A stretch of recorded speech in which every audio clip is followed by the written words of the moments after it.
నమస్తే, నా పేరు సూర్యారావు. అధికారం కార్యక్రమానికి స్వాగతం.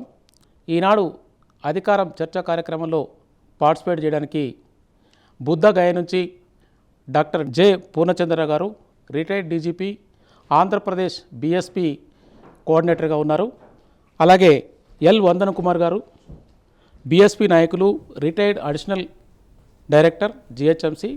అట్లనే ఎన్ఏడి పాల్, రిటైర్డ్ ప్రొఫెసర్, సామాజిక ఉద్యమకారులు.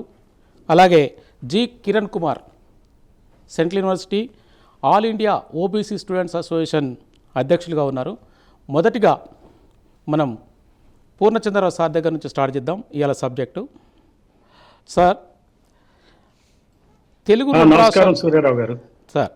తెలుగు రెండు రాష్ట్రాలలో బీసీ కుల సంఘాల ఐక్యత బహుజన రాజ్యాధికారానికి దారితీస్తాయని మీరు భావిస్తారా? అవునండి, ఖచ్చితంగా. ఇప్పుడు నేను ఇప్పుడు ఎక్కడున్నానంటే సార్, ఈ కులపరంగా భయంకరమైనటువంటి వివక్ష కలిగినటువంటి ప్రాంతం బీహార్. బీహార్లో సార్ అసలు కులపరంగా బీసీలను కానీ, ఎస్సీలను కానీ, ఎస్టీలను కానీ, ఈవెన్ మైనారిటీలను కూడా బాగా వివక్ష గురి చేసిన ప్రాంతం. ఇక్కడ ఇంకొక ముఖ్య విషయం ఏంటంటే, పార్టీ ఏదైనప్పటికీ ఒక మైనర్ బీసీ కులానికి చెందినటువంటి వ్యక్తి ఇక్కడ నితీష్ కుమార్ గారు చీఫ్ మినిస్టర్గా 2 దశాబ్దాలుగా ఉన్నాడు ఆయన. Very good. ఇదొక గొప్ప విషయం. దీని ముందు మన లల్లు ప్రసాద్ యాదవ్ కులం నుంచి, అంటే మన పరిణామ క్రమంలో కనుక చూసుకుంటే బీహార్ జనరల్గా ఎప్పుడు కూడా ఈ రాజకీయ పరిణామాల్లో ముందు ఉంటుంది అని అంటారు. అందులో భాగంగానే మరి ఈ ఆధిపత్య కులాలు ఏవైతే ఉన్నాయో, పెత్తందారీ కులాలు ఉన్న తర్వాత యాదవ్ కులానికి చెందినటువంటి లల్లు ప్రసాద్ యాదవ్ రావటం, తర్వాత మైనారిటీ బీసీ కులానికి చెందినటువంటి మరి నితీష్ కుమార్ గారు రావటం, ఇట్లా జరుగుతూ ఉంది. ఈ రకమైనటువంటి మార్పులు ఖచ్చితంగా మన తెలుగు రాష్ట్రాల్లో సంభవించే పరిస్థితి ఉంది. అయితే ఇలా రాకూడదని అడ్డుకునే శక్తులు మనకు తెలియనిదేవి కాదు. ఆ శక్తులు ఎవరో మనకు తెలుసు. ఒకవైపు రెడ్లు రాయలసీమ నుంచి మన గత 7 దశాబ్దాలుగా తెలుగు రాష్ట్రాల్లో రాజకీయాన్ని వాళ్ళ గుప్పెట్లో పెట్టుకున్నారు. ఆ గుప్పెట్లో పెట్టుకున్న క్రమంలో మరి ఆంధ్రప్రదేశ్ రాష్ట్రం రకరకాలైనటువంటి ఒడిదుడుకులకి లోనైంది. సో ఏవైతే బీసీ, ఎస్సీ, ఎస్టీ మైనారిటీ కులాలని ఒక చోటకి రాకుండా ఎప్పటికప్పుడు విడదీసి పాలించేటువంటి పరిస్థితి అటు రెడ్లకి, ఆ తర్వాత వచ్చినటువంటి కమ్మాస్కి, ఈ మధ్యన వచ్చినటువంటి వెల్మాస్కి అదే పనిగా తయారైంది. అందుకనే ఈ ప్రభుత్వాలు కూడా ఓడిపోతున్నాయి. ఎందుకు ఓడిపోతున్నాయంటే బీసీ, ఎస్సీ, ఎస్టీ మైనారిటీని ఓటు బ్యాంకులుగా వాడుకుంటున్నారు, కానీ అధికారాన్ని పంచడంలో వాళ్ళు పట్టించుకోవట్లే. ఈ కులగణన అనేది కూడా వాళ్ళు చేయకుండా తాత్సారం చేస్తున్నారు. ఈ కులగణన చేయని పార్టీ ముఖ్యంగా కాంగ్రెస్ పార్టీ అండి. మనం అది గుర్తుపెట్టుకోవాలి. 1951లో కనుక చూసినట్లయితే అంబేద్కర్ పుణ్యమా అని చెప్పి ఎస్సీ, ఎస్టీ కులగణనల్ని రాజ్యాంగ ప్రాతిపదిక వచ్చింది. దాని ద్వారా ఎప్పటికప్పుడు రిజర్వేషన్లు అమలవటం. సరే, ఈ రిజర్వేషన్ల అమలులో ఎస్సీలకు, ఎస్టీలకు నిజమైన అధికారం సంప్రాప్తించిందా లేదా అనేది అటు పక్క నుంచితే, ఇంకో పక్కన ఖచ్చితంగా ఒక రాజ్యాంగ ప్రాతిపదిక అయితే లభించింది. కానీ బీసీలకి రాజ్యాంగ ప్రాతిపదిక లేనే లేదు. సో ఈ రాజ్యాంగ ప్రాతిపదిక రావాలంటే ఆ రోజు నాడే మనకి అంబేద్కర్ గారు ఏం చెప్పారంటే కులగణన చాలా అవసరం అని చెప్పారు. వీళ్ళు ఏం చేస్తున్నారంటే కులగణన చేయకుండా రిజర్వేషన్లు పెంచితే మరి ప్రపోర్షనేట్గా మనకు తెలియట్లేదు కాబట్టి రిజర్వేషన్లు పెంచమని చెప్పి వీళ్ళు అంటున్నారు. ఇది ఎట్లున్నదంటే వీళ్ళే తప్పు చేస్తారు, కులగణన చేయరు. పెంచమంటే కోర్టులు ఏముంటాయి, మీరు కులగణన చేయలేదు కదా, డేటా లేదు కదా అంటారు. అంటే ఏంటి, ప్రభుత్వాలు కావాలని చేస్తున్నటువంటి మోసపూరితమైనటువంటి ప్రక్రియ. సో అందుకని కుల సంఘాలు ఈ విషయాన్ని పూర్తిగా అర్థం చేసుకోవాలి. కుల సంఘాలు ఎలా తయారైనాయి అంటే, ఏ కులానికి ఆ కులం సంఘంగా పెట్టుకుంటున్నాం, ఆ తర్వాత కొన్ని కులపరమైన డిమాండ్లు సాధించడంలో మరి బాగానే ముందుకెళ్ళి ఉండొచ్చు, అందులో డౌట్ ఏం లేదు. కానీ ఒక్కొక్క కుల సంఘం ఫామ్ అయిన వెంటనే మరి విభేదాల వల్ల కానీ ఏదైనా కానీ 2 అవుతుంది, ఆ సంఘం 4 అవుతుంది, 8 అవుతుంది, 16 అవుతుంది. ఇట్లా సంఘాలు పెరిగిపోతున్నాయి. కానీ రాజకీయపరమైనటువంటి అస్తిత్వాన్ని సాధించడంలో కుల సంఘాలు వెనకబడి ఉన్నాయని చెప్పచ్చు. ఈ కుల సంఘాలు అందుకనే రాజకీయ అస్తిత్వ సాధన కోసం ఇప్పుడు కులగణన అనేది డిమాండ్ చేయాలి, ఒక ఐక్య కార్యాచరణ రూపొందించుకోవాలి. అదే మాదిరిగా రాజకీయమైనటువంటి చర్యలకి ముందుకెళ్ళాలి. ఎమ్మెల్యేల దగ్గరికి వెళ్ళి బతిమలాడుకోవటం కాదు. ఈ కుల సంఘాల నేతలే ఎమ్మెల్యేలు అయ్యే పరిస్థితి రావాలంటే బహుజన వాదంతో ముందుకెళ్ళాలి. బహుజన్ సమాజ్ పార్టీ ఆ దృష్టితోనే అటు కాంశీరామ్ గారు సృజించారు. బ్రహ్మాండమైనటువంటి విప్లవాత్మకమైనటువంటి రిజల్ట్స్ మనకి యూపీలో వచ్చినాయి. మునుపెన్నడూ లేని విధంగా గొప్ప ముఖ్యమంత్రిగా మాయావతి గారు చెప్పారు. నేను ఈ మధ్యకాలంలో యూపీలో తిరుగుతా ఉన్నాను, ఎక్కడ చూసినా కానీ మాయావతి గారి ముద్ర, ఆమె మళ్ళీ రావాలనేటువంటి ఆలోచన చాలా ప్రజల్లో వచ్చింది. ఈవెన్ త్రిపాఠి అని ఒక ఆయనతో మాట్లాడి, ఆయన బ్రాహ్మణ వర్గానికి చెందిన వ్యక్తి, ఆయన చెప్తున్నాడు ఆయన కాలంలో చాలా బాగుంది అని చెప్పి. అందుకనే బహుజన రాజ్యం వచ్చినట్లయితేనే ఈ కులాలు సంఘటితం కావటానికి, బహుజన రాజ్యం రావటానికి కుల సంఘాలు ముందు చూపుతో వ్యవహరించాలి. కుల సంఘాల లోపల విభేదాలు పక్కన పెట్టుకోవాలి. ఒక కులానికి ఇంకో కులానికి ఉన్నటువంటి విభేదాలు పక్కన పెట్టుకోవాలి. బీసీ సంఘాలు ఎస్సీ సంఘాల గురించి పోరాడాలి, ఎస్సీ సంఘాలు బీసీ సంఘాల గురించి పోరాడాలి. ఈ రెండు అటు మైనారిటీల గురించి ఇటు ఎస్టీల గురించి పోరాడాలి. ఒక బీసీ సంఘంలో కూడా గౌడ సంఘం ఉందంటే యాదవ్ సంఘం గురించి, యాదవ్ సంఘం ఉందంటే గౌడ సంఘం సంబంధించిన కోరికల గురించి, ఇట్లా ఇచ్చిపుచ్చుకునే ధోరణిలో మనం వెళ్ళాలని నా అభిప్రాయం అండి. Okay, thank you. Van Dhan Kumar గారు, సారు చెప్పినట్టు ఐక్యత రావాలి, ఐక్యత ద్వారానే రాజ్యాధికారానికి బాటలు పడతాయి అన్న దాని మీద ఓవరాల్గా చెప్పినట్టు సారు. దీని పట్ల మీకున్న అవగాహన. అందరికీ, ప్యానెల్లో ఉన్న సభ్యులందరికీ నమస్కారం. మరొకసారి సూర్యారావు గారు, ప్రధానంగా మన ఈ బహుజన కులాల్లో ఉన్నటువంటి ఐక్యత అనే అంశం ఏంటంటే, గత దాదాపుగా ఒక 6-7 శతాబ్దాల నుంచి ఈ పదం వింటూనే ఉన్నాం ఈ కులాల మధ్య. దురదృష్టవశాత్తు ఏంటంటే వీళ్ళు ఐక్యత అనే పదానికి బద్ధులై ఉన్నట్టుగా కనపడుతున్నారు తప్ప, వాళ్ళు కులాలతో పాటుగా మళ్ళీ ఉపకులాలుగా చీలిపోయి దాంట్లోనే అనేక రకాలుగా అనేక విభాగాలుగా విడిపోయి చివరికి ఒక వీధి స్థాయిలో కూడా సంఘాన్ని పెట్టుకొని మేమే దేన్నో సాధిస్తాము, మాకున్న టార్గెట్లు వేరనే పద్ధతిలో ఉంటారు.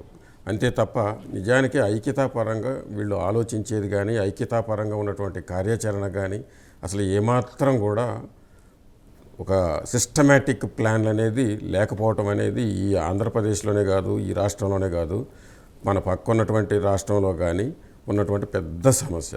దీన్ని పాలకులు ఎంత చక్కగా ఉపయోగించుకుంటున్నారంటే, మీకు ఒక బెస్ట్ ఎగ్జాంపుల్ చెప్తాను. తెలంగాణ వచ్చిన కొత్తలో అప్పటి వరకు ఎంఆర్పిఎస్ అనేది ఒక లెవెల్లో ఒక స్థాయిలో మొత్తం ఈ 2 రాష్ట్రాల్లో దాని ఉనికిని బాగా కాపాడుకోవడం జరిగింది. తెలంగాణ రావడంతోనే కేసీఆర్ గారు ఎంఆర్పిఎస్కి పోటీగా, అంటే ఆయన ఒక ముఖ్యమంత్రి స్థాయి వ్యక్తి తెలంగాణ ఎంఆర్పిఎస్ అనేది ఒకదాన్ని స్థాపించడానికి కారకుడైనాడు. అంటే ఒక పాలకుడు ఎలా ఆలోచిస్తాడంటానికి ఇది ఒక బెస్ట్ ఎగ్జాంపుల్. పొరపాటున ఈ కుల సంఘాలు ఐక్యం గురించి మాట్లాడినా కానీ పాలకులు ఎప్పుడూ కూడా చూస్తూ ఉంటారనమాట, గద్దల్లాగా చూస్తూ ఉంటారు. గద్దల్లాగా చూస్తూ వీళ్ళు ఐక్యం కాకుండా ఉండటం కోసం ఏం చేయాలి, వీళ్ళని ఎలా విడగొట్టాలనే ఆలోచనలో ఇది ఒక బెస్ట్ ఎగ్జాంపుల్.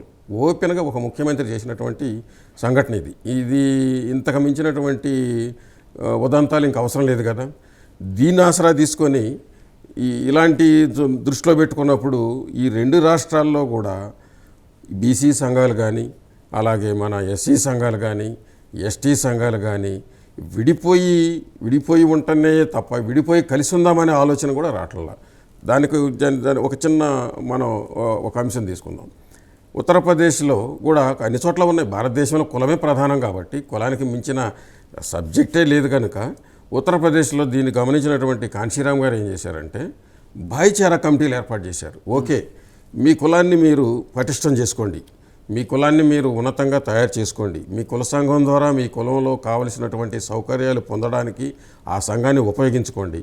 అయితే ఇంతకుముందు మన పూర్ణచంద్రరావు గారు చెప్పిన యాంగిల్లోనే కరెక్ట్గా ఒక కులం ఇంకొక కులం గురించి ప్రమోట్ చేయడానికి, లేకపోతే దానికోసం పోరాటానికి ఉండే రూపంలో సార్ ఏం చేసినాడు, కాంశీరామ్ గారు భాయిచారా కమిటీలు ఏర్పరిచినాడు. భాయిచారా కమిటీలు అంటే ఎస్సీలు, బీసీలు, మైనార్టీలు, అలాగే ఈ ఎస్టీలు, ఇలా 5-6 ఈ ప్రధానమైనటువంటి కులాలకు సంబంధించి ఆ టీం అంతా కలిపి మొత్తం ఈ 5-6 కులాల నుంచి ఏర్పడినటువంటి టీము భాయిచారా కమిటీగా ఏర్పడింది. ఈ తెలుగు రాష్ట్రాల్లో తెలివిగల ప్రజలు అయ్యుండి కూడా తెలివితోటి అనేక చదువుల రూపంలో కానీ పోరాటాల రూపంలో కానీ బోల్డంత బ్యాక్గ్రౌండ్ ఉన్నటువంటి ఈ తెలుగు రాష్ట్రాల్లో ఉన్నటువంటి కుల సంఘాలు, ముఖ్యంగా బీసీ సంఘాలు కానీ లేకపోతే ఎస్సీ సంఘాలు కానీ ఎస్టీ సంఘాలు కానీ చిన్న చిన్న తాయిలాలకు మాత్రమే పరిమితమైపోయి అధికారం కోసం అల్టిమేట్గా ఏంటి సంఘం అనేది ఏంటి, చివరికి సమ్ రిప్రజెంటేషన్. ఈ సంఘం చేసేది ఏంటి, మాకు ఇది కావాలి, మా పలానా కోరికలు ఉన్నాయి, మా పలానా సమస్యలు ఉన్నాయి, ఇవన్నీ తీర్చండి. ఎవరు తీర్చాలి? వీళ్ళు అధికారం దగ్గరికి పోవాలి. అధికారం ఎవరి చేతిలో ఉంటుంది? అగ్రకులాల చేతిలోనే ఉంటుంది. అగ్రకులాల చేతిలోకి పోయి మళ్ళీ చివరికి ఏంటి, అది బెగ్గింగ్ అయిపోతుంది. దురదృష్టం ఏంటంటే ఆ ఒక్క లాజిక్ మిస్ అవుతున్నారు మన కుల సంఘాల వాళ్ళు. చివరికి పోయి మళ్ళీ మనం వాళ్ళ దగ్గర అడుక్కుంటున్నాం తప్ప మన సంఘాలన్నీ కలిసి బహుజన్ సమాజ్ పార్టీ ఇచ్చినటువంటి ఒక మంచి డైరెక్షన్ భాయిచారా కమిటీ లాగా ఏర్పడిపోయి మన ఎవరి వ్యవస్థ వాళ్ళు కాపాడుకుంటూనే మనం కలిసిపోయి అధికారాన్ని చేజిక్కించుకోవటానికి ఉన్నటువంటి అవకాశాన్ని మనం ఉపయోగించుకోకుండా చివరికి తాత్కాలిక ప్రయోజనాల కోసం వాళ్ళ దగ్గరకే పోయి రిప్రజెంటేషన్లు ఇచ్చి సంఘం తరఫున మా కోరికలు తీర్చండి అని చివరికి వీక్ అయిపోతున్నాం. ఇది బ్యాడ్ మనకు. ఇలాంటి పరిస్థితుల్లో ఇంకా మన వాళ్ళు ఏమాత్రం కూడా అధికారం గురించి ఆలోచించలేని పరిస్థితిలోనే ఉన్నారు. సార్, పాల్ గారు, మీరు ఆంధ్ర యూనివర్సిటీలో ప్రొఫెసర్గా రిటైర్ అయ్యారు, చాలా ఉద్యమాలలో పార్టిసిపేట్ చేశారు, జైళ్ళకు పోయినారు, చాలా సంఘాలను స్థాపించినారు, వాటి వెనక మీరు నడిపించినారు, చాలా ఎక్స్పీరియన్స్ ఉంది కదా. ఈ కుల సంఘాలు, ప్రజా సంఘాలు ఎందుకు ఏకం కాలేకపోయి రాజ్యాధికారం వైపు పోలేకపోతున్నాయని మీరు భావిస్తున్నారు? ముందుగా ప్రైమ్ 9 న్యూస్ ద్వారా బహుజనవాదాన్ని ప్రజల్లోకి తీసుకెళ్ళి బహుజన రాజ్యాధికారానికి కృషి చేస్తున్నటువంటి ఈ ప్రైమ్ న్యూస్ వారికి, ముఖ్యంగా సూర్యారావు గారికి, మరియు ఈరోజు చర్చా కార్యక్రమంలో ఉన్నటువంటి ప్యానెల్లో ఉన్నటువంటి విజ్ఞులందరికీ కూడా జేబీఎంలు తెలియజేసుకుంటూ సూర్యగారావు గారికి ప్రత్యేకమైనటువంటి అభినందనలు. ముఖ్యంగా మీరు అన్నట్లుగా ఈ బహుజన కులాలు ఎందుకు ఐక్యత కాలేకపోతున్నాయంటే అంతర్గతంగా వాళ్ళకి గౌరవభావం అనేటువంటిది లేకపోవటం. ఒకరినొకరు, ఇప్పుడు మీకు బైబిల్లో ఒక వాక్యం ఉంది, నీవలే నీ సోదరుని ప్రేమించు అని. ఇప్పుడు దాన్ని కేవలం ఈయన సోదరుడినే ప్రేమించుకుంటున్నాడు కానీ పక్క సోదరుడిని ప్రేమించట్లేదు. వచ్చిన చిక్కల్లా అది. కాబట్టి మీకు గతంలో మహోద్యమాలు జరిగినాయి దళిత సంఘాల ఆధ్వర్యంలో. దళిత మహాసభ ఆధ్వర్యంలో కారంచేడు ఉద్యమం జరిగినప్పుడు కానీ, చుండూరు ఉద్యమాలు జరిగినప్పుడు కానీ అది కేవలం దళిత ఉద్యమాలకే అనుకున్నారు. కానీ బీసీ సంఘాల వాళ్ళు కూడా వచ్చి ఒక చేయేసి ఉంటే అప్పుడు మరింత విప్లవంగా అది సామాజిక మార్పునికి మహోజ్వలంగా ముందుకు సాగేటువంటి అవకాశం ఉండేది. కానీ అది లేకుండా పోయింది. అది ఏమనుకుంటున్నారంటే ఒక కుల సమస్య వచ్చినప్పుడు అది మా సమస్య అనుకుంటున్నారు. కానీ మిగతా బీసీ కులాలు లేకపోతే ఎస్సీ కులాలు వచ్చి ఇది మన సమస్య అనేటువంటి దానికి వాళ్ళ మార్గానికి తీసుకోలేకపోతున్నారు. ఎప్పుడైతే ఈ మార్పు ప్రజల్లో వస్తుందో ఖచ్చితంగా ఐక్యత అనేటువంటిది రావడానికి అవకాశం ఉంది. తర్వాత వీళ్ళు ఇందాక మన పూర్ణచంద్ర గారును మన వందన కుమార్ గారు చెప్పినట్టుగా వాళ్ళకి ఇంకా ఈ రాజ్యాధికారం అనేటువంటిది ఇంకా రుచి మరగలేదు. వాళ్ళు 75 సంవత్సరాల వయసులో 3 సార్లు ముఖ్యమంత్రిగా చేసి మరి ఈసారి చావోరేవో అనుకుంటూ తన జాతి ఉన్నతి కోసం తెలుగు జాతి అనేటువంటి దాన్ని తీసుకుని మరి అంత కృషి చేసి ఎన్నో అవమానాలు పడి ముందుకొచ్చి అతను ఈ కులాల కూటమిలోకి రాగలిగాడు చంద్రబాబు గారు. అంత అనుభవం ఉన్నవాడు కూడా. అదేవిధంగా ఒకవైపు పవన్ కళ్యాణ్ గారు కూడా నేను కులాలను కలపడానికి వచ్చానని బహిరంగంగానే ఆయన ప్రకటించడం మీరు చూసే ఉంటారు. సో ఒకప్పుడు కత్తులు తీసుకుని కత్తులు నూరుకుని కుత్తుకుల మీద పెట్టుకుని నెత్తురు కళ్ళ చూద్దాం అనుకునేటువంటి 2 కులాలు, ప్రధానమైనటువంటి కులాలు, ఒకటి కాపు కమ్మ, రెండూ కూడా ఒక వరలో 2 కత్తులు ఎడమవు అన్న దానిని అధిగమించి రెండూ కలిసిపోయి కులాల కూటమిగా వచ్చి అధికారాన్ని చేజిక్కించుకునే కూటమి పేరు మీద. దాని నుంచి బహుజన కులాలు ఖచ్చితంగా పాఠం నేర్చుకోవలసినటువంటి ఆవశ్యకత ఎంతైనా ఉంది. ఇక్కడ ఉన్నటువంటి అంశం ఏంటంటే ఈ బహుజన కులాల్లో కూడా కింది స్థాయి కులాలు కొన్ని ఉన్నాయి. కమ్మరి, కొమ్మరి, మంగలి, మగ్గం, సాలె, పద్మశాలి, చాకలి, ఈ కులాలు వీటికి అసలు ప్రాధాన్యత అనేటువంటిది లేకుండా పోయింది. ఆ కులాల్లో కూడాను వాళ్ళందరినీ కలుపుకుని, ఎందుకంటే బీసీల్లో కూడా పెద్ద కులాలు ఉన్నాయి. బీసీ పెద్ద కులాలు ఏమనుకుంటున్నారు, బీసీ పెద్ద కులాలు ఇంకా అంతకంటే పెద్ద కులాలతో, రెడ్డి కమ్మ కులాలతో కలుస్తున్నాయి తప్ప ఈ కింది కులాలతో కలవట్లేదు, ఎస్సీ ఎస్టీ కులాలతో కలవట్లేదు. నిజంగా కనుక అదే కలిగితే ఖచ్చితంగా రాజ్యాధికారం అనేటువంటిది సుదూర దూరంలో మనకి అత్యంత దగ్గరలోనే ఉంటుంది. మీకు ఉదాహరణకి ఉత్తరాంధ్ర తీసుకోండి. మీకు ఉత్తరాంధ్ర తీసుకుంటే ఉత్తరాంధ్రలో కళింగ, తూర్పు కాపు, కొప్పుల వెలమ, యాదవ, గవర ఇవి మెజారిటీ కమ్యూనిటీస్. తర్వాత ఎస్సీ ఎస్టీలో వస్తారు. ఈ మెజారిటీ కమ్యూనిటీస్ ఉన్నటువంటి లీడర్లు చాలామంది ఉన్నారు, ఉద్దండులైనటువంటి లీడర్లు ఉన్నారు. ఈ ఉద్దండులైనటువంటి లీడర్లందరూ కూడా భోజనవాదానికి దూరంగా ఉండి ఎవరో ఎక్కడి నుంచో వచ్చినటువంటి ఒక రెడ్డి గారికి కూడా, ఒక కమ్మవారికి వాళ్ళు బానిసత్వం లాగలేదు ఊడిగం చేస్తూ వాళ్ళ నాయకత్వంలో పనిచేయటానికి సిద్ధపడుతున్నారు. కానీ మన నాయకత్వం, మన సమస్యలు, మన భోజనవాదం, మన రాజ్యాధికారం అనేది వాళ్ళు ఏ రోజునైతే అనుకుంటారో ఖచ్చితంగా బహుజనవాదంతో కన్షీరామ్ గారు ఆశించినట్టుగా రాజ్యాధికారం ఎంతో దూరంలో లేదు. కేవలం కావలసింది ఐక్యత. బహుజనులందరూ మా నమ్మకం, మా ఐక్యత, మా భవిష్యత్తు అంబేద్కర్ నుంచినటువంటి రాజ్యాంగం ద్వారా వచ్చేటువంటి రాజ్యాధికారం అనుకున్నప్పుడు ఖచ్చితంగా వారు సాధించి తీరుతారనేటువంటిది నా అభిప్రాయం సార్. థ్యాంక్ యూ పాల్ గారు. కిరణ్ కుమార్ గారు, మీరు all India OBC students association ప్రెసిడెంట్గా దాదాపుగా అన్ని యూనివర్సిటీస్లో మీ యాక్టివిటీస్ ఉన్నాయి కదా. ఈ కుల సంఘాల విద్యార్థి సంఘ నాయకులు కానీ, ప్రజా సంఘాల విద్యార్థులు కానీ దీనికి అంటే కులాల మధ్యన ఐక్యత కొరకు యూనివర్సిటీ లెవెల్లో స్టూడెంట్స్ చేయాల్సింది ఏముంటుంది సార్? సూర్యారావు గారు, ఫస్ట్ ఈ ఐక్యత ముందు 2-3 విషయాలు మాట్లాడదాం అనుకున్నాను సార్. ఇప్పుడు మన పూర్ణచంద్రరావు గారు బీహార్ నుంచి మాట్లాడుతున్నారు. బీహార్లో 1900 మొదటి దశకంలో అంటే స్టార్టింగ్లో త్రివేణి సంగమం అన్నది అక్కడ పెద్ద సంగమం జరిగింది. అంటే 3 కులాల త్రివేణి సంగమం జరిగింది.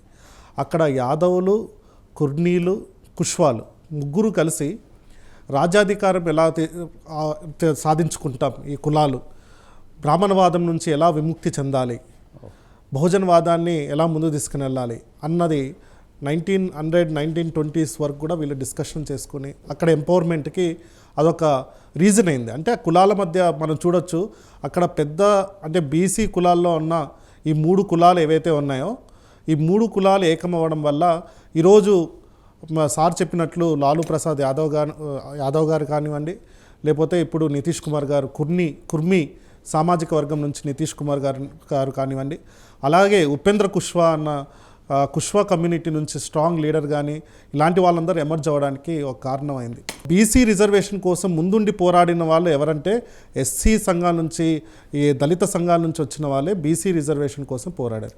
ఈరోజు ప్రొఫెసర్ పాల్ గారు ఉన్నారు, సార్ గారు ఉన్నారు, అందరు కూడా వీళ్ళందరూ ఆ రోజుల్లో మండల్ మూవ్మెంట్ కోసం బీసీ రిజర్వేషన్ 27% రావడానికి చాలా పోరాటాలు చేసిన వాళ్ళు దళితులు. అంటే మేము చెప్పేది ఏంటంటే దళిత సంఘాలు బీసీల రిజర్వేషన్ కోసం, బీసీల కోసం నిలబడ్డాయి. మరి 2006లో సెంట్రల్ యూనివర్సిటీస్లో రిజర్వేషన్స్ పెట్టినప్పుడు మళ్ళీ ఈ మనువాద శక్తులు ఏవైతే ఉన్నాయో అవన్నీ వ్యతిరేకిస్తే మళ్ళీ అంబేద్కర్ స్టూడెంట్స్ అసోసియేషన్ లాంటి యూనివర్సిటీ ఆఫ్ హైదరాబాద్లో, బాప్సా లాంటి ఆర్గనైజేషన్స్, జేఎన్యూ లాంటి దగ్గర, ఉస్మానియా యూనివర్సిటీలో, అలాగే ఎస్వీలో కానీ దేశవ్యాప్తంగా కూడా మళ్ళీ ఈ సంఘాలు ఉండి మనకు మద్దతు ఇచ్చారు. సార్ ఇందాక ఒక చాలా ఇంపార్టెంట్ ఇష్యూ లేవనెత్తారు. కారంచేడులో కానీ, చుండూరులో కానీ, లక్ష్మీపేటలో కానీ చూసినట్లయితే ఇందిట్లో బీసీ సంఘాలు, ముఖ్యంగా బీసీ సంఘాలు ఎందుకు దళితులకు అండగా ఉండి పోరాడింటే కనుక మనకు ఈ 2 రాష్ట్రాల్లో కూడా రాజాధికారానికి చాలా దగ్గరకు వచ్చేసి రాజాధికారం ఈరోజు మన వాళ్ళు రాజాధికార లెవెల్లో ఉండేదానికి ఛాన్స్ ఉండేది. ఇది బీసీ సంఘాలు ఆత్మపరిశీలన చేసుకోవాల్సిన అవసరం కూడా ఉన్నది. అందుకనే మీరు చెప్పినట్లు యూనివర్సిటీల్లో ఈ ఎక్స్పెరిమెంట్స్ అన్నవి ఆల్రెడీ జరుగుతుంది. లాస్ట్ టైం కూడా నేను చెప్పినాను. జేఎన్యూలో బాప్సా లాంటి ఆర్గనైజేషన్, అంటే బిర్సా ముండా, పూలే, అంబేద్కర్ భావాలతో, పెరియార్ భావాలతో ఉన్న ఆర్గనైజేషన్ మన జనరల్ సెక్రటరీ పొజిషన్ గెలవడం జరిగింది. ఇక్కడ మా సెంట్రల్ యూనివర్సిటీలో ప్రతి ఏడు ఒకసారి ప్రెసిడెంటు లేకపోతే ఒకసారి general secretary Ambedkar students association గెలవడం జరిగింది. అలాగే బహుజన సంఘాలు, అన్ని బహుజన స్టూడెంట్ ఆర్గనైజేషన్స్ ఏవైతే ఉన్నాయో, ఎస్సీ ఎస్టీ బీసీ సంఘాలు, ఇవన్నీ యూనిటీతో అక్కడ ఎక్స్పెరిమెంట్స్ అన్నది జరుగుతున్నాయి ఆల్రెడీ. మనం ఇప్పుడు అలాంటి ఎక్స్పెరిమెంట్స్ని ఏవైతే ఉన్నాయో వాటిని ఇప్పుడు తెలుగు రాష్ట్రాల్లో రాజాధికారం కోసం మనం ఎలా తీసుకోవాలి, ఎలా సాధించాలి అన్న దాంట్లో ఈ బీసీ, ఎస్సీ, ఎస్టీ సంఘాలు ఏవైతే ఉన్నాయో అవి అన్నీ కూడా కూర్చొని ఒక్కసారి ఆలోచించాలి. ముఖ్యంగా ఈ బీసీ సంఘాలు ఇదేదో పెళ్ళిళ్ళకు, పేరాట్యాలకు సంఘం పెట్టుకొని మీటింగ్లు పెట్టుకోవడం ఇలాంటి వాటికి కాకుండా రాజ్యాధికారం ఎలా వస్తుంది, మన వాళ్ళు ఎమ్మెల్యేలు ఎలా అవ్వాలి, మన వాళ్ళు ఎంపీలు ఎలా అవ్వాలి, మన వాళ్ళు ఆర్థికంగా ఎలా ముందుకు వెళ్ళాలి, మన పిల్లలకు అంటే నెక్స్ట్ జనరేషన్ ఎలా ముందుకు తీసుకుని వెళ్ళాలి, అలాంటి వాటి మీద చర్చలు, అలాంటి వాటి మీద ఈ విద్యార్థి సంఘాలు చేసిన ఎక్స్పెరిమెంట్స్లో నుంచి మనం నేర్చుకోవచ్చు. Okay, thank you. ఇందాక పాల్గారు అన్నట్టు కారం చేడు ఈ మూమెంట్లలో బీసీల పాత్ర కూడా ఉంది, కానీ అది ఎక్స్పోజ్ కాలేదు సార్. అది ఎందుకంటే ఓసా లాంటి వాళ్ళు చాలా వరకు కష్టపడ్డారు దళిత సంఘాలతో కలిసి. పూర్ణచంద్ర గారు, మీ దగ్గరకు వస్తున్నా, ఇందాక ముగ్గురు అభిప్రాయాలు కూడా బానిసంగా ఉన్నాయి కుల సంఘాలు, ప్రజా సంఘాలు. ఎన్నికలు వచ్చినప్పుడు లేకుంటే రెడ్లకో కమళ్ళకో తాబేదారులుగా పనిచేస్తూ సంఘాలు ఇప్పుడు కూడా వాళ్ళ కొరకు పనిచేయకుండా అగ్రకుల ఆధిపత్య అంటే రాజకీయ పార్టీల పక్షాల నుండి పనిచేసి వాళ్ళ ఓటు బ్యాంకు పెరగడానికి పనిచేసిన దీన్ని వీళ్ళు వెలుపుస్తున్నారు. 7 దశాబ్దాలైనా స్వతంత్రం వచ్చి ఎందుకు ఈ రకంగా వీళ్ళు ఉన్నారు? వీళ్ళని మనం బయటికి తీసుకురావడానికి గల ఏమైనా ప్లాన్లు? మీరు ఇన్ని రోజులుగా మీరు చాలా మచ్చలేని ఒక అధికారిగా రాష్ట్ర వ్యాప్తంగా మీరు తెలుగు 2 రాష్ట్రాల్లో సుపరిచితులు, మీరు ఇప్పుడు బహుజన సమాజ్ పార్టీలో చేరారు. వీటిని అధిగమించడానికి మీరు చేస్తున్న ప్రణాళికలు ఏంటి సార్?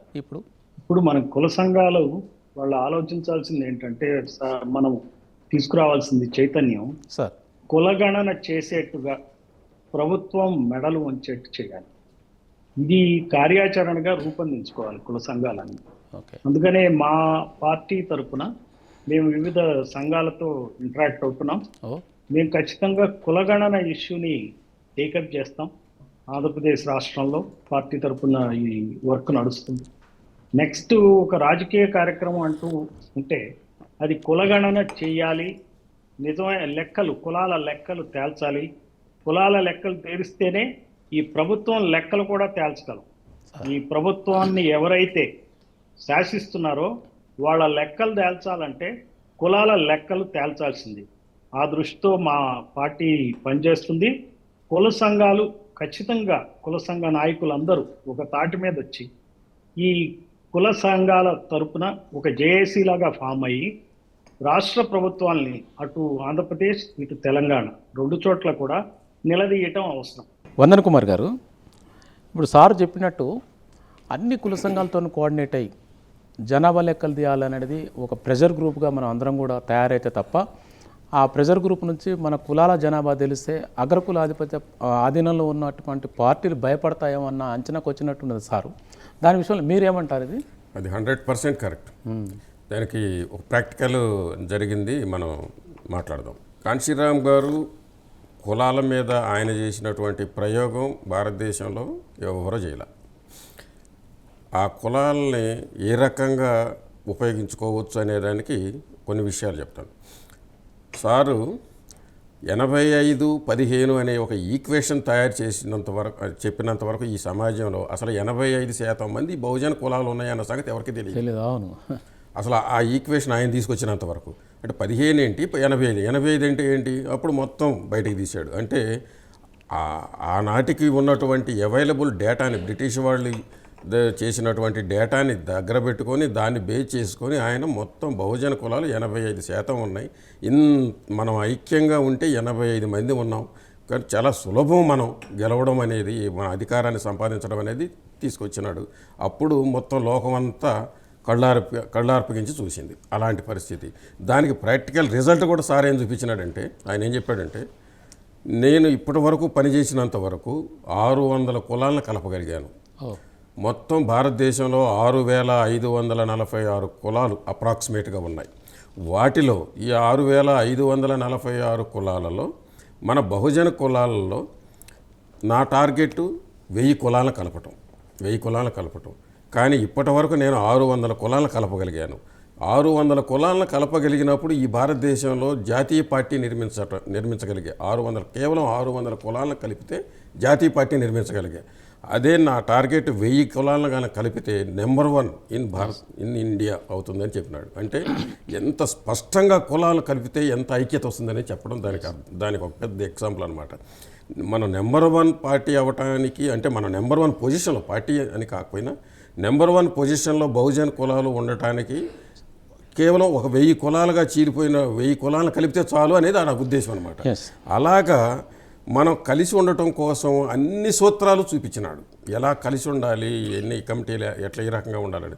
దురదృష్టవశాత్తు ఏంటంటే లోపం మనలోనే ఉంది, మనం దాన్ని అర్థం చేసుకోలేకపోతున్నాము, దాన్ని మనం తీసుకురాలేకపోతున్నాం.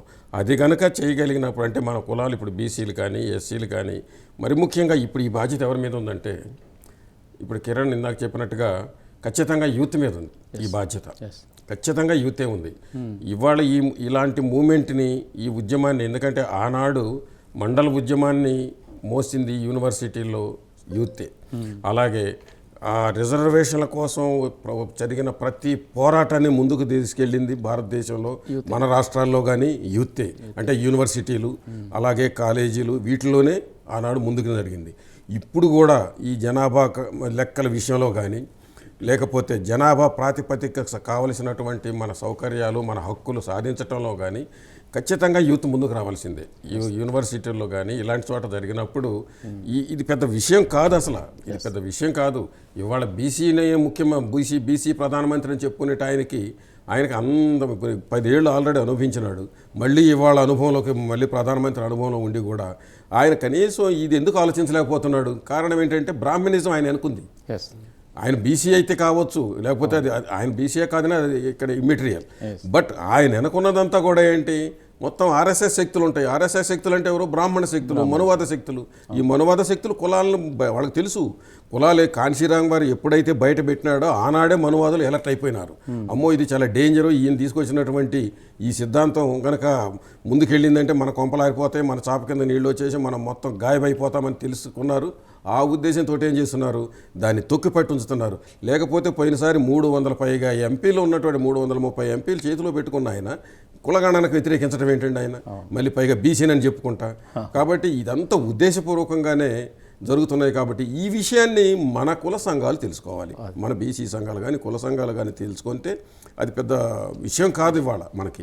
ఇప్పుడు ఏంటంటే కుల సంఘాలు కులగణన వైపు డిమాండ్ చేయాలి, సాధించాలండి. ఈ కులగణన చేయటం వల్ల ఉపయోగం ఏంటంటే ఈ బీసీలకి, ఎస్సీలకి, ఎస్టీలకి, మైనార్టీలకి లాభం అని కాదు, ఇది డెమోక్రసీకి అవసరం. డెమోక్రసీ ఇప్పటి వరకు పైనే ఉంది. పై layers of the society, top లేయర్సే డెమోక్రసీ వాళ్ళకి ఫలాలు అందుకున్నారు. అంటే ఈ ఏవైతే ఆధిపత్య కులాలు ఉన్నాయో వాళ్ళకి డెమోక్రసీ ఫలాలన్నీ అందినాయి. వాళ్లే ప్రైమ్ మినిస్టర్లు అవుతారు, వాళ్లే చీఫ్ మినిస్టర్లు అవుతారు. పొరపాటున వేరే వర్గాల వాళ్ళు అయినా కానీ వాళ్ళు ఓన్లీ పపెట్సే. వాళ్ళకేమి ఆ వాదాన్ని, ఆ పార్టీ వాదాన్ని వాళ్ళు నిలబెడితేనే అక్కడ ఉంటారు, లేకపోతే వాళ్ళని తీసేస్తారు. అందువల్ల ఏంటంటే డెమోక్రసీ అట్టడుగు స్థాయి వాళ్ళకి అందాలి. అంటే అందకపోతే డెమోక్రసీ కాదు, అది ఒకటి. ఈ డెమోక్రసీ మనగలదు కూడా. ఈ డెమోక్రసీ డిక్టేటర్షిప్ అవుతుంది. మనం అది చూస్తున్నాం కదా, ఒక్కొక్క రాష్ట్రంలో ఒక్కొక్క డిక్టేటర్, ఒక నేషనల్ స్థాయిలో ఒక డిక్టేటర్షిప్ నడుస్తుంది. అప్రకటిత ఎమర్జెన్సీలు నడుస్తున్నాయి. ఇటువంటి సంఘాలను కానీ లేకపోతే ఎవరైతే ప్రశ్నిస్తారో వాళ్ళ గొంతుల్ని నొక్కేస్తున్నారు. ఈ నొక్కే కార్యక్రమంలోనే మనం విప్లవాన్ని చూసాం. ఆంధ్రప్రదేశ్లో 164 సీట్లు వచ్చినాయి అంటే ఈ గొంతు నొక్కే కార్యక్రమాన్ని ప్రజలు నిరసించారని అర్థం. అంతేగాని వీళ్ళందరూ అభివృద్ధి, సంక్షేమం అనుకుంటున్నారు కాదు. వాళ్ళు మనిషిగా మనగలగటం కోసం, ఒక స్వేచ్ఛాయుతమైన పౌరుడిగా మనగలగాలి అని చెప్పి. అంతేగాని ప్రజలంటే బెగ్గర్స్ కాదు ఉచితాలు ఇవ్వటానికి. ప్రజలంటే ఏదో పెద్ద పెద్ద బిల్డింగ్లు కావాలని కాదు అభివృద్ధి అంటే. వాళ్ళకి కావాల్సింది ఏంటంటే ఒక డెమోక్రటిక్ గా మన కాన్స్టిట్యూషన్ ప్రకారం మనకి అందినటువంటివి ఏవైతే స్వేచ్ఛ, సమానత్వం ఉందో వాటి కోసం జరుగుతుంది. కులగణనగా చేసినట్లయితే అసమానతలు మొత్తం తెలుస్తాయి. ఆర్థిక అసమానతలు తెలుస్తాయి, రాజకీయ అసమానతలు తెలుస్తాయి, విద్యాపరమైన అసమానతలు తెలుస్తాయి. మరి డెమోక్రసీ అంటే మనం పెట్టుకున్న కాన్స్టిట్యూషన్ ఎందుకు? అసమానతలను తొలగించడానికి కదా. అంతేగాని అసమానతలే ఉంచి పై ఉన్నవాడే రాజ్యం వెళ్ళటానికి కాదు కదా. అందువల్ల ఈ కులగణన అనేది బేసిక్ థింగ్. 1000 కోట్లు ఖర్చు పెట్టి గెలిచి మేము గొప్పగా గెలిచామనుకుంటున్నారు. ఇది చాలా శోచనీయమైన విషయం. ఈ లెక్కలన్నీ తేల్చాలంటే, ప్రజాస్వామ్యం కావాలి అని అనుకుంటే ఈ కులగణన చెయ్యాలి, కుల సంఘాలు ఆ వైపు నడవాలి. Thank you. పాల్ గారు, మీరు దాదాపు ఆంధ్ర యూనివర్సిటీలో మీ అంటే విద్యార్థి దశ నుంచి కూడా ప్రొఫెసర్ రిటైర్డ్ వరకు చాలా ఉద్యమాలు మీరు వెనకుండి నడిపినారు, ప్రత్యక్షంగా ఉన్నారు. ఇప్పుడు మీరు ఈ ఉద్యమ కాలంలో కులగణన అనే ప్రస్తావన ఎనడన్నా వచ్చిందా, ఇప్పుడే వస్తుందా సార్ ఇది? అప్పుడు కూడా కొంచెం వచ్చింది సార్, కానీ అంతగా దీన్ని గుర్తించలేదు.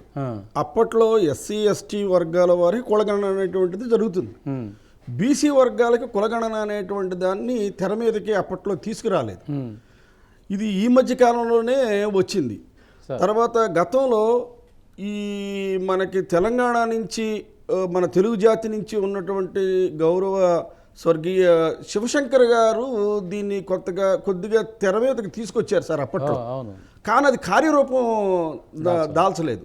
దానికి కారణం ఏంటంటే, ఒకటి ఈ బీసీ సంఘాలు ఏమైతే బహుజన సంఘాలు ఉన్నాయో ఆ కులగణన యొక్క ప్రాముఖ్యతను వాళ్ళు గుర్తించలేకపోవటం అనేటువంటిది ఒక లోపభూయం. దాన్ని కనుక వాళ్ళు గుర్తించగలిగితే, ఇప్పుడు మనం అనుకుంటున్నాం, ఇప్పుడు మాకు ప్రమోషన్ రాలేదు, నాకు సూపరింటెండెంట్ అవ్వాలి, లేకపోతే నేను ఏఆర్ అవ్వాలి, లేకపోతే నేను ఎస్పీని అవ్వాలి, లేకపోతే నాకు ఈ ప్రమోషన్ రాలేదంటే కుల సంఘం ఏం చేసింది, దాన్ని రిప్రజెంట్ చేసి మా ఓడికి ఎందుకు ఇవ్వవు అని అడిగింది సార్. అదే పద్ధతిలో శివశంకర్ గారు లాంటి నాయకులు అప్పుడు అడిగినప్పుడు కుల సంఘాలన్నీ రోడ్ల మీదకి వచ్చి మా కులగణన జరగాలి, మా గణాంకాలను బట్టి మాకు రావాల్సినటువంటి రిప్రజెంటేషను, అది రాజకీయంగా కానీ సామాజికంగా కానీ ఆర్థికంగా కానీ రావాల్సినటువంటి రాజకీయం సమాజంలో మాకు కలగాలి, అవన్నీ మాకు రావాలని కులగణన కోసం పట్టుబట్టి ఉన్నట్లయితే ఖచ్చితంగా ఈ రోజుకి అది కార్యరూపం దాల్చేది. ఈ మధ్యకాలంలో మీకు ఏమైందంటే, ఇప్పుడు మనకు ఒక గొప్ప అవకాశం వచ్చింది సార్ ఈ తెలుగు ప్రజలకు. ముఖ్యంగా ఒకవైపు బీహార్ రాష్ట్రం, ఒకవైపు ఈ మన తెలుగు రాష్ట్రాల్లో ఉన్నటువంటి ప్రభుత్వాలు, చంద్రబాబు నాయుడు గారు నాయకత్వంలో ఉన్నటువంటి ఇప్పుడు ఈ ప్రభుత్వం ఖచ్చితంగా మోడీ గారికి అత్యంత అవసరమైనటువంటిది, కొంచెం ఓ రకంగా ఆక్సిజన్ లాంటిదే. అటు నితీష్ కుమార్ గారు, ఇటు ఇక్కడ ఇప్పుడు కులగణనలో వీళ్ళు ఖచ్చితంగా ముందుకొచ్చి, ఇప్పుడు ఎందుకంటే చంద్రబాబు గారు ఈ తెలుగుదేశం అనేటువంటిది బీసీల పార్టీ అంటున్నాడు. కరెక్టే. అచ్చెన్నాయుడు గారిని మొన్నటి వరకు ఎవరో అచ్చెన్నాయుడు గారిని ప్రెసిడెంట్ చేశారు తెలుగుదేశం పార్టీకి, ఆయన జాతీయ అధ్యక్షులుగా ఉన్నారు చంద్రబాబు గారు. ఈ రోజున పల్లా శ్రీనివాసరావు గారిని యాదవ కులానికి చెందిన ఆయన్ని అధ్యక్షులు గారు చేశారు. పర్వాలేదు, బాగానే ఉంది. సో ఎప్పుడైతే మీరు ఇది తెలుగుదేశం పార్టీ అనేటువంటిది బీసీల పార్టీ అని మీరు చెబుతున్నారో, ఖచ్చితంగా బీసీలు కులగణన జరగాల్సిందే అనేటువంటి నినాదాన్ని మోడీ గారి ముందు మీద పెడితే ఖచ్చితంగా వారు వినటానికి అవకాశం ఉంది. ఎందుకంటే ఈ రోజున మీ మీద వారు ఆధారపడి ఉన్నారు. ఖచ్చితంగా మనకు రావాల్సినటువంటి ప్రత్యేక హోదా కానీ, ఇటు పోలవరం కానీ, అదేవిధంగా కులగణన చాలా ఇంపార్టెంట్. ఎందుకంటే కులగణన ఒక్కసారి చేస్తే ఎంతైతే శాతం ఉందో అంత శాతం రాజకీయ రిజర్వేషన్లు కావాలి అనేటువంటిది కనుక ఇచ్చేస్తే ఖచ్చితంగా రాజ్యాధికారం వచ్చేస్తుంది. అసెంబ్లీలోను అన్ని శాసన చట్టసభల్లో పార్లమెంటులోనూ ఆ యొక్క గణాంకాలను అనుసరించి ఆయా బీసీ వర్గాలు ఖచ్చితంగా లోపలికి వెళ్ళడానికి అవకాశం ఉంటుందో అదే అంబేద్కర్ కాశీరాం ఆశించినటువంటి రాజ్యాధికారానికి సుగమం అవుతుంది. కానీ నిజంగా కులగణన జరిగితే 5% రెడ్లు, 5% మిగతా ప్రజలు, మిగతా అభివృద్ధి చెందినటువంటి కులాలు పుట్టుగెదర్ 10%, 90% పైగా ఉన్నటువంటి ఈ బహుజన కులాలకి అధికారం లేకోకుండా ఉంది. కులగణన జరిగితే ఖచ్చితంగా అక్కడ అధికారం అనేటువంటిది వస్తుంది. ఇప్పుడు మీకు తెలంగాణలో కూడా బీజేపీ వారు ఏమన్నారు, రాబోయే కాలంలో బీసీని మేము ముఖ్యమంత్రి చేస్తా ఉంటారు, బీసీని ముఖ్యమంత్రి చేస్తున్నందుకు మీకు ధన్యవాదాలు కాదనటం లేదు. కానీ మీ పార్టీ రాజకీయాలుగా అక్కడ మోడీ గారి నాయకత్వంలో అధికారంలో ఉంది కాబట్టి అన్ని రాష్ట్రాల్లోనూ కులగణన చేస్తే ఖచ్చితంగా బీసీలో ముఖ్యమంత్రులు అవుతారు, బీసీలే ప్రధానులు అవుతారు. రాబోయే కాలంలో అంబేద్కర్ కాశీరాం ఆశించినటువంటి రాజ్యాధికారం వీళ్ళ చేతిలోకి వస్తుంది అనేది మా అభిప్రాయం సార్. థ్యాంక్ యూ పాల్ గారు. ఇప్పుడు కిరణ్ గారు, ఇందాక మిత్రులు పూర్ణచంద్రరావు గారు కానీ, వందన్ కుమార్ గారు కానీ, ప్రొఫెసర్ పాల్ గారు కానీ చెప్పినట్టు కులగణన, బీసీ సంఘాలు కులగణని అంటే జర లేటుగా క్యాచ్ చేశాయా, ఎట్లా ఇది?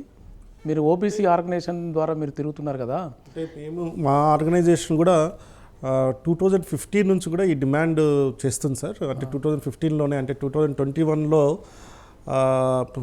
కులగణన క్యాస్ట్ సెన్సస్ చేయాలనేసి మేము 2015 నుంచి కూడా మేము పోరాడుతున్నాం. అప్పటి నుంచే మేము యాక్టివిటీస్ స్టార్ట్ చేసాం. ఎందుకంటే 2011 డేటాలో వాళ్ళు కాంగ్రెస్ గవర్నమెంట్, యూడీఏ గవర్నమెంట్ ఉన్నప్పుడు వాళ్ళు సోషో ఎకనామిక్ క్యాస్ట్ సర్వే అనేసి ఒకటి సర్వే చేశారు. అంటే సెన్సెస్కి కాకుండా, అంటే సెన్సెస్ హోమ్ మినిస్ట్రీ కింద ఉంటుంది డిపార్ట్మెంట్, వేరాజ్ రూరల్ డెవలప్మెంట్ మినిస్ట్రీ నుంచి వీళ్ళు ఈ సోషో ఎకనామిక్ క్యాస్ట్ సెన్సెస్ అనేసి వాళ్ళు చేయడం జరిగింది. కానీ దాంట్లో చాలా తప్పులు ఉన్నాయి. గవర్నమెంటే చెప్పింది చాలా లక్షల్లో కలెక్ట్ చేసే దగ్గర, ఎందుకంటే అది స్పెషలైజ్డ్ మినిస్ట్రీ కాదు. సెన్సెస్ జస్ట్ మనం అడుగుతున్నది ఏంటంటే ఒక ఎక్స్ట్రా కాలం ఎవరిది, బీసీది అలాగే ఓసీది, అన్ని క్యాస్ట్లు అంటే ఎస్సీ ఎస్టీ ఎలాగైతే కలెక్ట్ చేస్తున్నారో దానికి ఇంకో 2 కాలంలు కూడా యాడ్ చేసుకుంటే మొత్తం అందరి కలెక్షన్ జరుగుతుంది అన్నది మా ప్రధానమైన డిమాండ్. దాన్ని 2015 నుంచి కూడా చేస్తూ వచ్చాం. అన్ని పార్టీలని కలిసాము, అన్ని పార్టీలు కూడా మద్దతు ఇవ్వడం జరిగింది. మా ఆర్గనైజేషన్ రిప్రజెంటేషన్కి ప్రొటెస్టులు చేసాం.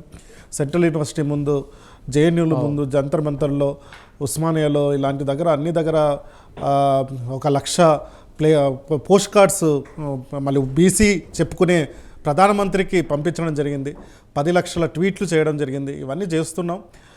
ఈ క్రమంలో ఈ కులగణన హిస్టారికల్ బ్యాక్గ్రౌండ్ ఒక్కటి మనం చూసినట్లయితే సార్, 1871లో ఈ ప్రాసెస్ అన్నది స్టార్ట్ అయింది.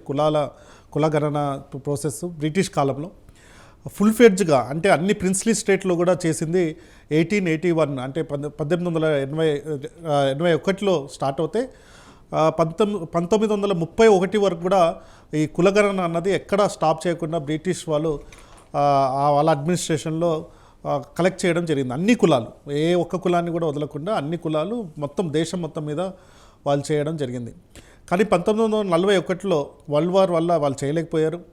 దీని గురించి మాట్లాడుతూ అంబేద్కర్ ఇందాక సార్ చెప్పినట్లు, పూర్ణచంద్రరావు గారు చెప్పినట్లు 1947 అంటే మనకు స్వతంత్రం రాకముందే అంబేద్కర్ గారు ఈ శూద్రులు ఎంత పర్సెంటేజ్ ఉంటుంది తెలుసుకోవాల్సిన అవసరం ఉందని ఊవేర్ సూద్రాస్లో మెన్షన్ చేయడం జరిగింది.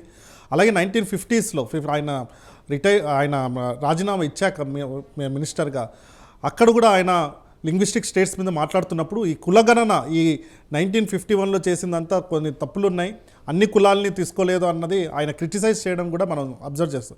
ప్రతి ఒక్కసారి అంటే 2005-6లో కూడా ఎప్పుడైతే మండల్ 2 రిపోర్ట్ అంటే సెంట్రల్ యూనివర్సిటీ వచ్చిందో అప్పుడు కూడా డేటా లేకపోవడం చూసాం.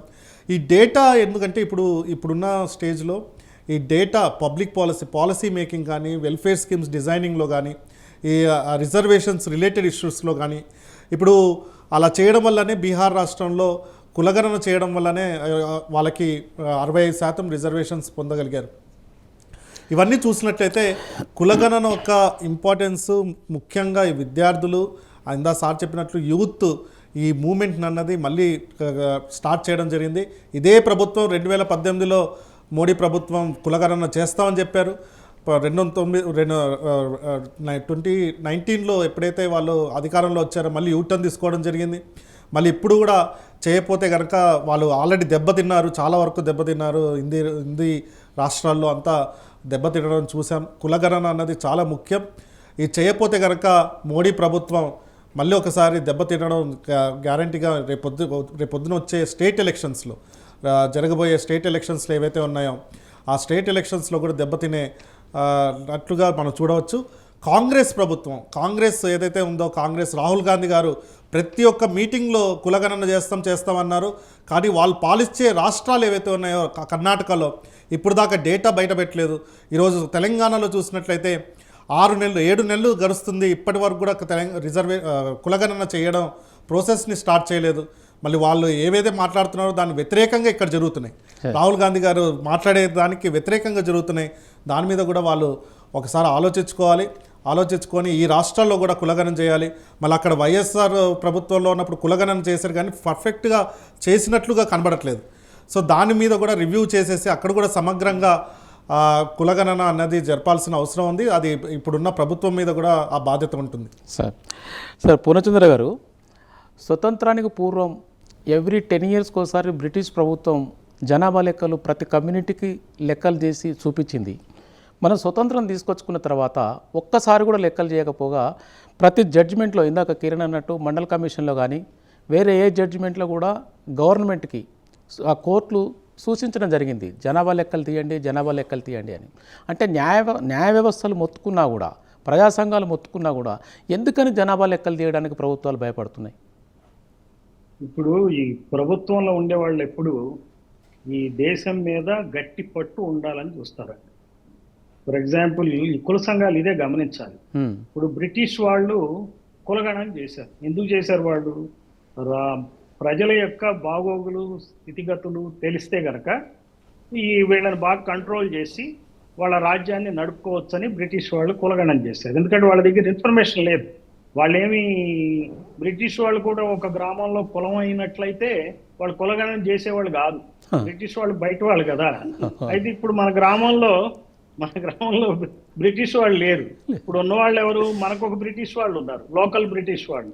ఒక్కొక్క గ్రామంలో రెడ్డి గారు, ఇంకో దానిలో చౌదరి గారు, ఎవరో ఒక ఆయన గ్రామ పెద్ద అన్నమాట. ఆయనే ఇప్పుడు మన బ్రిటిష్ ఆయన. నల్లదొర తెల్లదొర అంటారు కదా. ఈ నల్లదొరల పాలనలో ఏమవుతుందంటే ప్రభుత్వం వాళ్ళ చేతిలో ఉండాలి కాబట్టి కుల సంఘాలు ఇది గుర్తుపెట్టుకోవాలి. గ్రామంలో ఎట్లయితే ఈ పెత్తనం ఉందో, ఒక వెలమ, ఒక కమ్మ, ఒక రెడ్డి పెత్తనం ఎలా అయితే గ్రామంలో నడుస్తుందో ప్రభుత్వంలో కూడా వాళ్ళ పెత్తనమే నడవాలి. కాబట్టి ఈ కుల సంఖ్య గనక తెలిస్తే వాళ్ళ భాగవతం బయటపడుతుంది అనమాట. అందుకని చెప్పి వాళ్ళు చెయ్యరు. అక్కడేమో ఇక్కడ కూడా వాళ్ళ వ్యూహం ఏంటంటే ప్రభుత్వం మీద గట్టి పట్టు ఉండాలా, దేశం మీద గట్టి పట్టు ఉండాలా. అసలు సంగతి తెలిస్తే గనక ఎస్సీలు ఇప్పుడు పర్సంటేజ్ 19-20% ఉన్నారు. ఎస్టీల పర్సంటేజ్ తెలుసు, ముస్లింల పర్సంటేజ్ తెలుసు. ఇక బీసీల పర్సంటేజ్ కూడా తెలిసిపోయింది అనుకోండి, వీళ్ళ ఆటలు సాగవు అనమాట.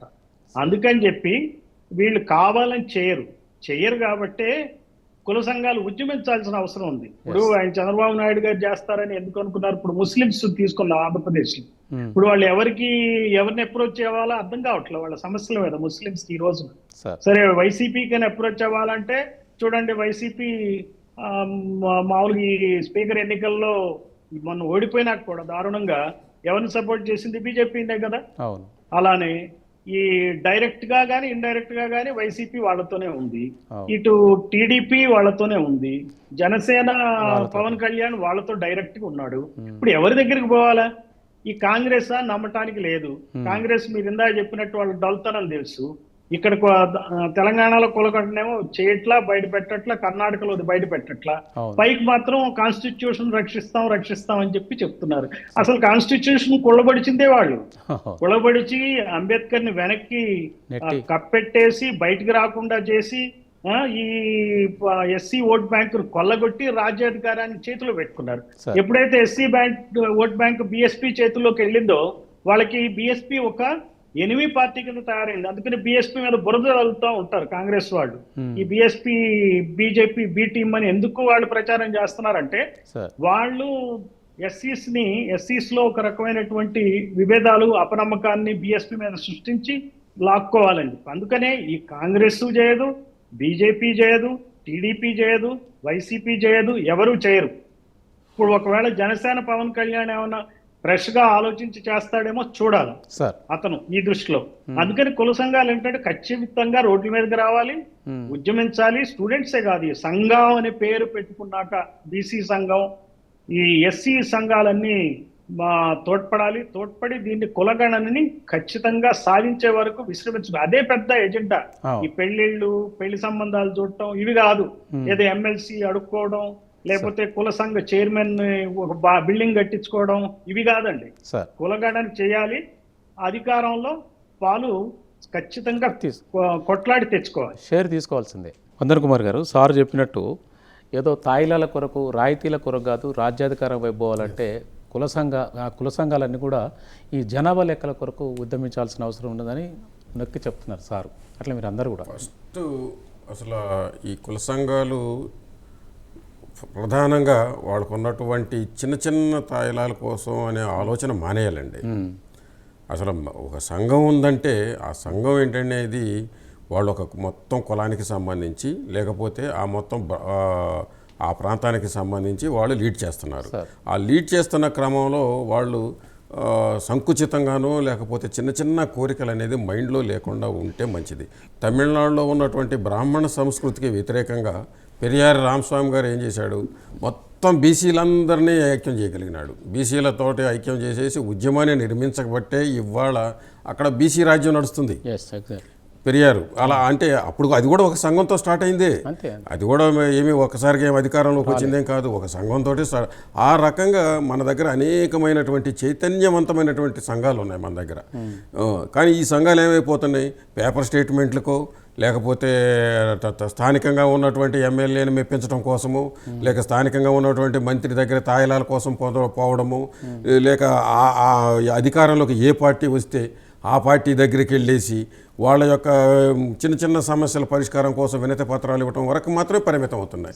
ఇది వదిలేసేయాలి. ఇది వదిలేయగలిగి వాళ్ళు ఆలోచించగలిగినప్పుడు, అంటే కొంత స్వార్థం వదులుకోకుండా మన కేవలం మనమే బాగుపడాలి, లేదా మన కుటుంబం బాగుపడాలి, లేదా మన చుట్టూ ఉన్న వాళ్ళు మాత్రమే బాగుపడాలి అనే ఆలోచన వదిలేసి బ్రాడ్గా ఆలోచించి మొత్తం ఈ మన కమ్యూనిటీస్ అన్నీ కూడా అధికారంలోకి రావాలనే ఆలోచన ఎప్పుడైతే వీళ్ళు చేస్తారో అప్పుడు మనకున్నటువంటి ఈ సమస్యలన్నిటికీ పరిష్కారమైనటువంటి అధికారం అనేది చేజిక్కుతుంది. ఈ అధికారం చేతిలో లేకుండా మాత్రము ఏమీ సాధించలేము. అప్పటి వరకు కేవలం వినతి పత్రాలు ఇవ్వడానికే పనికొస్తామనే అంశాన్ని ఒక్కసారి మన సంఘాలు బాగా ఆలోచించాల్సిన అవసరం ఉంది. ఐక్యంగా కూర్చొని దీని మీద మనం బ్రెయిన్ స్టార్మ్ చేయాల్సిన అవసరం ఉంది. మన సంఘాల నాయకులు, పెద్దవాళ్ళు ముందు వాళ్ళు స్వార్థం వదిలేసుకోవాలి.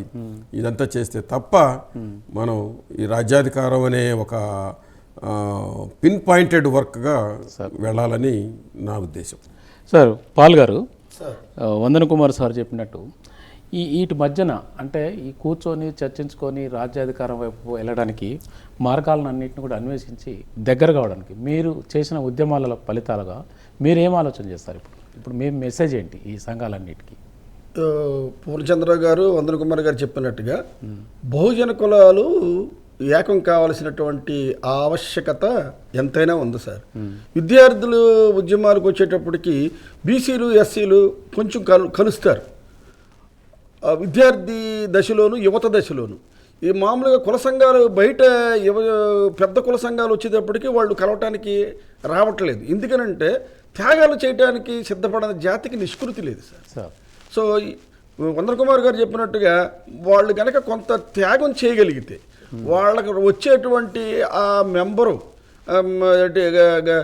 మన ఆంధ్రప్రదేశ్లో గత ప్రభుత్వం ప్రవేశపెట్టినట్టుగా ఒక 56 కార్పొరేషన్లు బీసీలు పెట్టేశారు.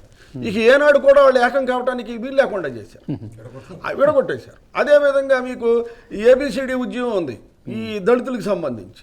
ఈ వచ్చే 4 మెతుకుల్లో మాకు మెతుకు రాలేదని ఏదో ఒక నిర్వివాదంతో వాళ్ళు బయటకు వస్తే దాన్ని ఇండైరెక్ట్గా గత తాజా మాజీ ముఖ్యమంత్రి జగన్ బాబు గారు రెల్లి కార్పొరేషన్, మాది కార్పొరేషన్, మాలా కార్పొరేషన్ అని పెట్టేశాడు. అంతకుముందు ఎస్సీ కార్పొరేషన్ ఎక్కడికి వెళ్తున్నావయ్యా అంటే ఎస్సీ కార్పొరేషన్కి లోన్కి వెళ్తున్నానని చెప్పేవాడు. ఇప్పుడు ఎవరైనా అడిగితే మాది కార్పొరేషన్కి లోన్కి వెళ్తున్నాను, మాల కార్పొరేషన్కి లోన్కి వెళ్తున్నాను, రెల్లి కార్పొరేషన్కి లోన్కి వెళ్తున్నాను అన్నారు. అసలు లోనే లేదనుకుంటే అది వేరే సంగతి. అంటే ఇంతకుముందు ఎస్సీ అనేటువంటిది బ్రాడ్ మ్యాక్రో కాన్సెప్ట్ ఉంటే ఇప్పుడు రెల్లి, మాదిగా, మాల అనేటువంటిది మైక్రో కాన్సెప్ట్ వచ్చింది. అంతకుముందు బీసీ కార్పొరేషన్ అనేటువంటిది ఒకటి ఉంటే ఈ రోజున 56 బీసీ కార్పొరేషన్ల మైక్రో కాన్సెప్ట్ వచ్చింది. ఒకవైపు మనం మ్యాక్రో లెవెల్లో ఆలోచించి ఐక్యంగా ఉండి అంబేద్కర్, కాళీశ్రీరాము ఆశించినటువంటి నినాదంతో రాజ్యాధికారానికి ముందుకు వెళ్ళి మనం ఏట్లనైతే ఇప్పుడు ఆయన తాజా మాజీ జగన్ బాబు నా ఎస్సీలు, నా ఎస్టీలు, నా బీసీలు, నా ముస్లింస్ అన్నాడు. ఇప్పుడు అదే బహుజనవాదంతో బహుజన రాజ్యాధికారం వస్తే మనం కూడా చెప్పొచ్చు కదా, నా రెడ్లు, నా కమ్మవారు, నా బ్రాహ్మణులు, వాళ్ళందరికీ కార్పొరేషన్లు పెడతామని మనమే చెప్పొచ్చు. వారు చెప్పేది ఏముంది, మనమే చెప్పొచ్చు. సో ఆ విధంగా వీళ్ళు ఐక్యత కావాల్సినటువంటి ఆవశ్యకత ఉంది. ఎందుకంటే మీకు మండల కమిషన్ జరిగినప్పుడు మేము అప్పుడు ఆల్ రిజర్వ్డ్ స్టూడెంట్స్ ఆర్గనైజేషన్ అని దాన్ని పెట్టాం సార్. అంటే ఏఆర్ఎస్ఓ, అది ఎస్సీ బీసీలు అందరూ కలిసింది. ఓకే, ఎస్సీలు ముందుండి నడిపించాం మండల ఉద్యమాన్ని.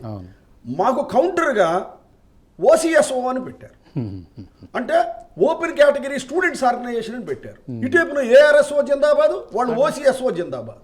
అట్లాగే నడిచిన ఉద్యమాలు ఈ రోజున ఖచ్చితంగా. ఎందుకంటే భారతదేశం అనేటువంటిది కులాల కూటమి సమాఖ్య.